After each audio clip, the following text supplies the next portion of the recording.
Okay, bismillahirrahmanirrahim. Assalamualaikum kepada doktor. Saya Zarik dan bersama rakan-rakan saya dari kumpulan 9 akan membentangkan ketagihan penggunaan telefon pintar. Okay, slide seterusnya. Okay, ini isi kandungan majalah kami yang akan kami bentangkan. Yang pertama kita akan terangkan punca-punca ketagihan telefon. Yang kedua, keburukan ketagihan. Ketiga, cara mengatasi ketagihan. Keempat, kebaikan selepas mengatasi ketagihan. Okey, saya terangkan bahagian saya dulu, iaitu punca-punca ketagihan telefon berlaku. Punca pertama adalah pengaruh sekeliling. Pengaruh dari yang pertama adalah pengaruh dari rakan sebaya dan iklan-iklan aplikasi yang hangat kekini di media masa. So, pengaruh sekeliling bukan sahaja dari rakan sebaya tapi dari iklan di media masa lah, macam televisyen, radio dan sebagainya. Okay, poin yang kedua, timbul perasaan tidak mahu ketinggalan dalam memanfaatkan aktiviti harian dan meluangkan banyak masa menyunting gambar dan video di media sosial. So macam kita tengok kawan-kawan kita post gambar di Instagram ke, Facebook ke, pasal aktiviti diorang makan ataupun post gambar makanan, gambar apa-apa je. Jadi kita pun terpengaruh sekali nak ikut sekali post buat benda tu. So kita ambil masa yang banyak lah nak dapat gambar lagi kan, nak bagi gambar tu cantik, lepas tu nak edit. So macam tu lah. So yang poin ketiga, terjebak dalam permainan video multiplayer bersama rakan-rakan. Biasanya ni terjadi pada anak muda lah. Bila kawan-kawan anak muda ni dia tengok kawan-kawan dia sibuk main video, main game, contoh macam game Mobile Legends. Jadi dia pun nak join sekali, dia seronok main. So kalau main dalam masa yang singkat tu tak apalah, okey lah sebagai aktiviti sosial lah kita panggil. Tapi kalau main dalam jangka masa yang lama tu menyebabkan ketagihan dan perkara yang tak baik lah.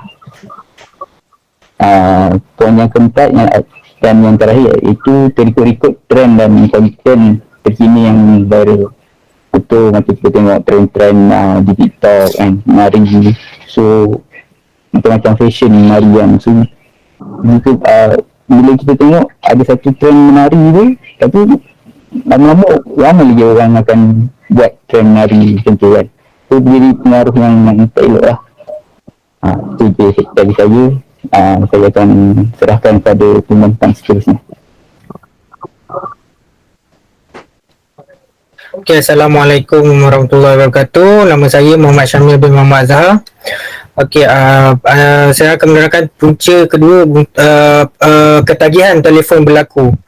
Okey, yang puncanya adalah kelalaian daripada pihak ibu bapa. Satu kajian menunjukkan purata kanak-kanak di Malaysia menggunakan telefon pintar sehingga 6 jam sehari. Antara punca berlakunya benda-benda berlaku kerana kelalaian daripada ibu bapa untuk mengawal anak-anak menggunakan telefon pintar. Okay, yang pertama, kanak-kanak terdedah kepada telefon pintar seawal usia disebabkan tiada pengawasan daripada ibu bapa. Okey, kerana zaman moden sekarang ni memang mak bapak memang bagi bulat-bulat telefon pintar ni kepada anak-anak supaya diorang macam senyap. So diorang leka bermain dengan telefon pintar. Kalau buka YouTube, bagi dia orang tengok Cocomelon dan sebagainya. Yang kedua, ibu bapa mengambil jalan mudah tanpa perlu mengawal anak mereka dengan memperkenalkan telefon pintar kepada mereka.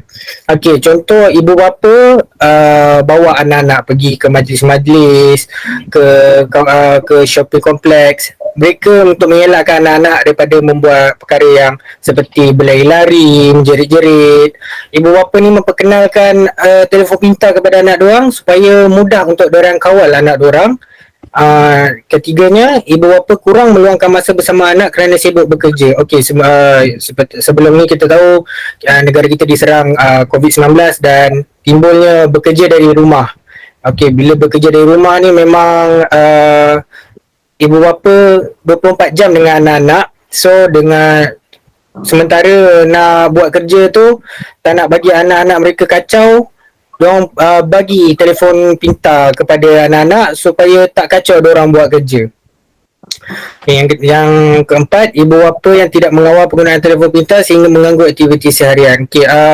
Mak bapak sama sekarang ni memang bagi handphone bagi macam tu, tak kawal penggunaan had masa penggunaan kepada anak-anak, sebab dengan alasan diorang pun ada sibuk ada buat kerja apa semua, sampai aktiviti ni mengganggu aktiviti seharian diorang. Diorang tidur tak cukup masa, asyik nak main handphone saja, lepas tu tidur pun tak cukup, buat kerja sekolah tak buat. Semuanya berpunca daripada kelalaian daripada ibu bapa. Itu saja daripada saya serahkan kepada pembentang seterusnya. Terima kasih Muhammad Syamil. Assalamualaikum, saya Nuri Zuan bin Zamuri. Saya akan membentangkan keburukan ketagihan penggunaan telefon pintar. Dari segi kesihatan, otak menerima terlampau banyak informasi pada satu masa. Di sini kita boleh lihat apabila kita melihat sesuatu, contohnya YouTube, terlampau lama melebihi dari jangka masa 3 jam, otak kita menerima input yang terlampau banyak. Bila kita terima terlampau input yang banyak, dia akan berada di dalam otak kita tu di kawasan grey matter seperti di dalam rajah dan di slide ni. Dia akan jadi tepu. Bila jadi tepu, jadinya dia tidak boleh membuatkan satu informasi yang baru untuk dihuraikan atau dijanakan kepada tindak balas. Yang kedua adalah dari segi ketegangan mata. Ini kita boleh lihat sekarang, budak-budak zaman sekarang ataupun pada remaja sekarang, kita boleh tengok di peringkat umur darjah 1, darjah 2 dah pakai cermin mata. Kalau dulu kita amat sukarlah nak lihat budak-budak pada sebaya tersebut memakai cermin mata. Dan ada satu contoh yang mana kanak-kanak dia punya power, dia punya kantar dia sangat tebal.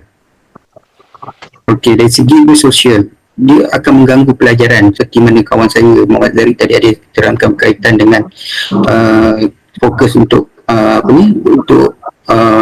permainan video yang terlampau lama. Dari situ dia akan fokus pada permainan video saja dan dia akan mengakibatkan pembelajaran mereka terganggu. Yang keduanya adalah kurang kemahiran berinteraksi. Di sini kita melihat dan kita boleh tahu juga di mana kanak-kanak sekarang ni bila berinteraksi, dia berinteraksi dengan kawan-kawan. Kawan-kawan di online ni berbeza dengan kawan-kawan yang secara bersemuka. Dia tidak dapat membezakan yang mana bila nak bercakap dengan orang dewasa tu, dia perlu satu adab yang mana adab tu kita tidak dapat dekat budak-budak sekarang.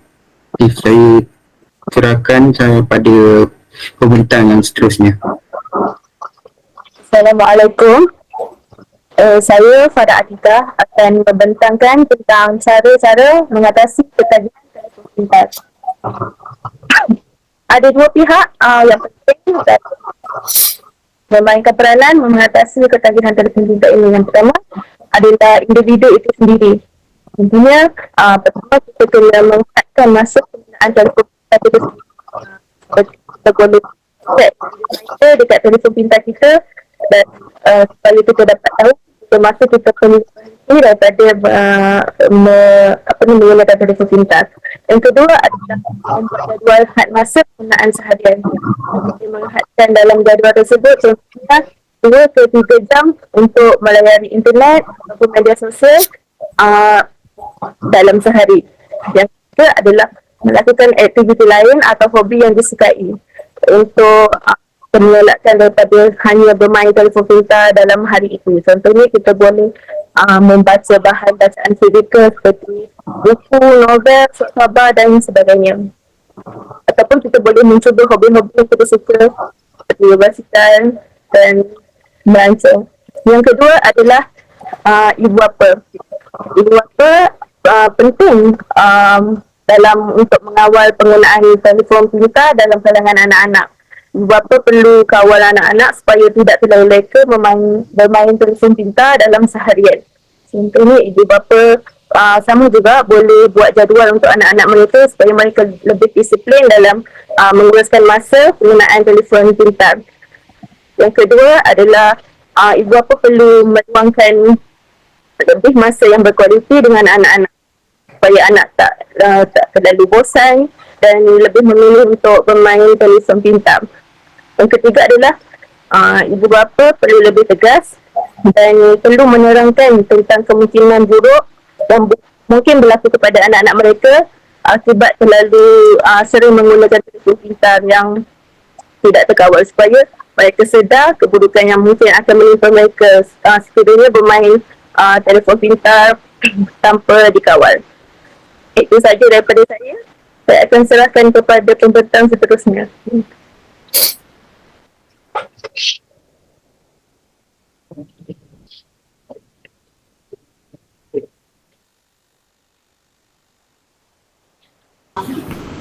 Assalamualaikum dan selamat petang.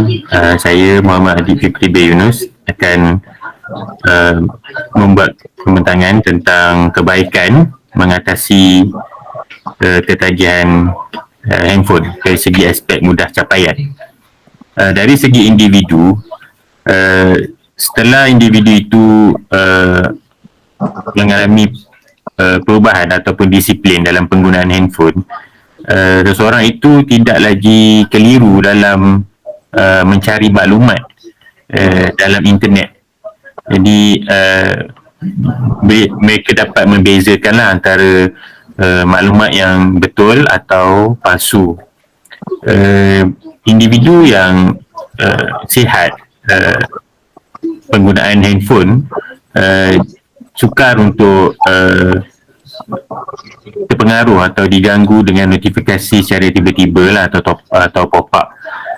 Kebanyakannya akan jika terlalu lama menghadap handphone, ia mudah untuk hanyut ataupun terpengaruh dengan iklan-iklan ataupun notifikasi secara tiba-tiba. Dari segi kekeluargaan, setelah semua ibu bapa dan anak-anak mendisiplinkan diri dalam penggunaan handphone, ibu bapa tidak ada lagi rasa risau ataupun buruk sangka pada anak-anak tentang apa yang mereka lihat dalam internet, sebab disiplin telah mengajar anak-anak untuk menggunakan kemudahan ini dengan baik. Ini saya tak langsung membawa kepada hubungan kekeluargaan yang lebih baik berbanding sebelumnya membuat hal masing-masing, hubungan fizikal ataupun emosi yang tidak stabil. Jadi dengan keadaan yang baru, perubahan yang baru, mereka lebih erat hubungan kekeluargaan lah. Jadi sekian setakat itu, saya serahkan kepada pembentang seterusnya. Terima kasih Saudara Adib. Saya akan menyambung pembentangan hari ini dengan berikan kebaikan serta mengatasi ketagihan dari aspek pendidikan pula. Di sini kami akan membentangkan dengan 4 poin yang kami akan tekankan. Yang pertama ialah kemudahan capaian antara pelajar dan guru. Sebab untuk sejak daripada pandemik COVID-19, kita boleh nak buat face-to-face class. Jadi kita gunakan gadget-gadget. Katakan sebagai ada orang tak ada laptop, dia akan guna handphone untuk join kelas online. Itu antara kebaikan kalau digunakan telefon bimbit dengan yang cara yang betul. Yang kedua ialah kemudahan capaian sesama pelajar. Sebagai contoh, aktiviti yang kami lakukan ni iaitu aktiviti perkumpulan. Kita akan berinteraksi antara sesama ahli untuk mendapatkan outcome, dapatkan hasil yang paling terbaik lah yang kami akan lakukan. Dan yang ketiga ialah kemudahan capaian maklumat dengan pantas. Sebagai contoh, kalau kita menggunakan kaedah yang tradisional, iaitu face to face dengan lecturer kita, dia akan mengambil masa yang lama sebab kita perlu buat appointment dan sebagainya kan. Tapi kalau dengan adanya gadget-gadget seperti handphone, kita akan directly akan search dalam Google sebagai contoh untuk dapatkan maklumat-maklumat dengan sumber yang dipercayai dengan lebih pantas. itu akan membuatkan kita punya cara pembelajaran yang lebih efektif. Dan kebaikan yang keempat ialah cara pembelajaran yang lebih interaktif. Seperti yang kita maklum, dalam internet terdapat banyak cara, banyak metod, banyak apa lagi cara-cara untuk kita menyelesaikan satu permasalahan. Sebagai contohnya matematik, kita untuk dapatkan satu solution kepada permasalahan itu, kita boleh dapatkan, kita boleh guna bermacam-macam metod, bermacam-macam cara untuk dapatkan outcome yang paling terbaik, yang tepat. So kita dapat banyak pilihan untuk kita gunakan metod mana yang lebih sesuai untuk kita. So itu adalah 4 kebaikan jika kita menggunakan telefon bimbit dengan cara yang betul dari segi aspek pendidikan daripada saya. So saya akan pass kepada next pembentang seterusnya. Jadi itu sahaja. Terima kasih. Terima kasih Aizat. Nama saya Muhammad Hashim. Saya ingin membentangkan cabaran, kesusahan dan penyelesaian ketika melakukan tugasan. Cabaran dan kesusahannya adalah bila kami memilih tajuk. Ada 4 tajuk yang diusulkan, iaitu ketagihan penggunaan telefon, bahaya pekerja lebih masa, anak muda tidak mahu sambung belajar, mengatasi pemborongan. Penyelesaiannya, kami telah sebulat suara untuk memilih ketagihan penggunaan telefon kerana cabaran dan kesusahan nombor 2, 3 dan 4 ada kaitan dengan ketagihan penggunaan telefon. Contoh yang nombor 2, bahaya bekerja lebih masa. Contohnya bila seseorang tu bekerja, contohnya 8 jam tapi dia disebabkan ada kerja yang tidak habis atau bos panggil meeting, dia akan bekerja lebih masa daripada yang 8 jam tu. Yang membuatkan dia jadi ketagih disebabkan bila atas usaha dia nak lebih masa tu, bos tu nampak, oh kerja ni bagus, jadi dia bagi naik gaji. Bila naik gaji dia pun seronok, dia pun jadi ketagih menggunakan telefon untuk bekerja lebih masa. Tapi yang bahaya dia bahaya agak kesihatan lah. Yang nombor 3, anak muda tidak mahu sambung belajar. Bila dia tidak sambung belajar ni disebabkan bila dia tengok orang yang main Instagram atau buat YouTube, jadi YouTuber, buat konten-konten pun boleh lebih berjaya daripada orang yang dah sambung belajar. Tapi yang bahaya dia kat sini, bila ramai anak muda yang tidak mahu sambung belajar, akan menyebabkan negara brain drain, di mana kepakaran-pakaran suatu bidang macam engineer mechanical ke civil tak ada, pada masa depan akan buatkan negara jadi mundur. Lepas tu, poin seterusnya ialah mengatasi kemurungan. Masa pandemik COVID-19, kebanyakan ramai yang terkurung dekat rumah. Jadi diorang cuma hiburan diorang cuma itulah bersosial dengan telefon. So lepas habis pandemik pun diorang akan menjadi ketagih. So lepas habis pandemik pun ada yang masih main telefon sebab dia sudah terbiasa dengan masa waktu pandemik yang setahun masih terjadi kat Malaysia tu. Seterusnya, mencari aplikasi sesuai untuk menjalankan tugasan. Pilihan kami masa untuk melakukan buat tugasan ialah PowerPoint, foto dengan Canva. PowerPoint sesuai untuk buat magazine, tapi yang kurang dia sebab dekorasi dia kat PowerPoint. Nah, kalau nak buat pun dia akan jadi susah kat situ. Foto ni pula tidak sesuai sebab dia lebih kepada animasi video. So kami pilih Canva sebab Canva ni lebih banyak dekorasi walaupun susah sikit nak buat. Jadi penyelesaiannya kami cuba belajar aplikasi Canva ni dengan menonton video dekat YouTube yang mana dia orang mengajar. Seterusnya, pengajaran yang kami dapat ketika melakukan tugasan ialah mengawal stres, pengurusan tugasan dengan komunikasi dengan ahli kumpulan. Mengawal stres ni bukan sahaja kami lakukan tugasan kat attribute, subjek lain pun kami kena buat. Jadi kami adjust pengurusan tugasan ni dengan ada masa-masa tertentu untuk buat. Jadi untuk kurangkan stres tu, untuk dapat kita kurangkan stres tu. Seterusnya, komunikasi dengan ahli kumpulan. Kami berkomunikasi dengan menggunakan WhatsApp atau calling untuk lebih memudahkan tugasan yang kami buat untuk menjadinya lebih systematic. Saya rasa itu saja. Terima kasih.